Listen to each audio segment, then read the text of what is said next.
ahitana endrika kolikoly amin'ny fisehony maro samihafa ao anatin'ny rotsim-piarina fambolena toy ny kafe la vanille, dipoavatra, jirofo sy ny rotsim-piarina jono toy ny oratsimba.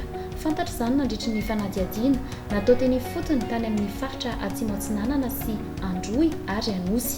Niatomboka tany amin'ny famokarana, fambolena na fanjonoana, ny famarotana eny hatrany amin'ny fanondranana ireo vokatra ireo.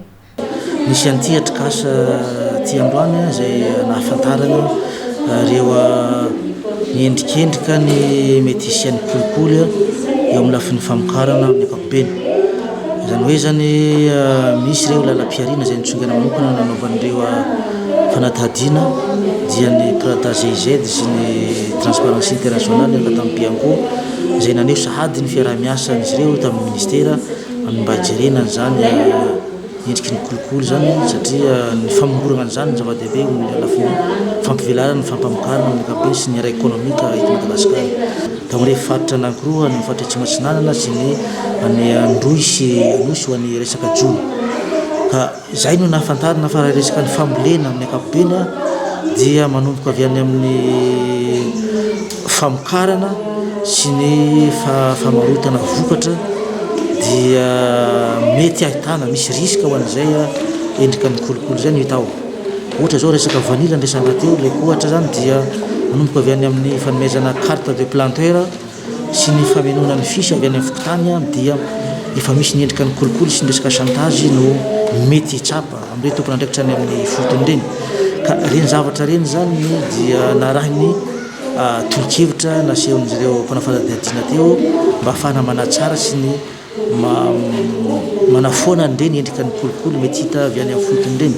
Eo amin'ny resaka famarotana zany dia ho an'ireo izay mpividy vokatra sy ny mpivarotra vokatra dia nahitana an'izay koa satria misy ny fanenjena amin'ny resaka faninana amin'ny resaka fahazahoana vokatra, misy fanerena mikolaka ho an'ireo tompony vokatra mba hivarotra amin'ny ranona. Ohatran'izay resaka zay zany dia misy endrika ny kolikoly satria fitiavana tombotsoa manokana amin'izay zavatra zay. Ho an'ny jono manokana dia jerena ny endrika mety isian'ny kolikoly manomboka avy any amin'ny fanjonoana, ny fivarotana vokatra sy ny fitondrana vokatra mankeny amin'ny tsena dia nahitana mety misy risque ho an'izay kolikoly zay daholo. Satria raha nijerena ny lalàna amin'ny fehan'ny jono dia misy ireo fitaovana izay tsy azo ampiasaina amin'ny resaka jono fa manimba ny harena. Misy koa izay vanim-potoana izay katonan'ny jono dia reny zavatra reny zany indraindray ireo izay minia mampiasa fitaovana tsy ara-dalàna na minia manjono amin'ny fotoana katonan'ny jono dia miezaka ty hanao an'ireny ary mitady fomba ahafahany manao an'ireny ho an'ireo tompona andraikitra izay manakaiky azy dia izany mba manaron-tsarona azy amin'ny zavatra tiany atao. Zay zany endrika isaon'ny kolikoly amin'ny resaka jono ny fotony. Ohatran'izay koa ny resaka fivarotana satria misy lalàna misy tokony misy manana fahazahoan-dalana rehefa hanangombokatra, rehefa hitondra vokatra mankeny an-tsena. Nefa rehefa misy olona alaim-panahy ty hanao an'ireny ao anatin'ny tsy ara-dalàna dia miezaka izy mitady olona afaka manarona an'izay, afaka miaro azy amin'izay zavatra zay tsy ara-dalàna ho atao an'izay dia misy endrika ny kolikoly ao anatin'izay.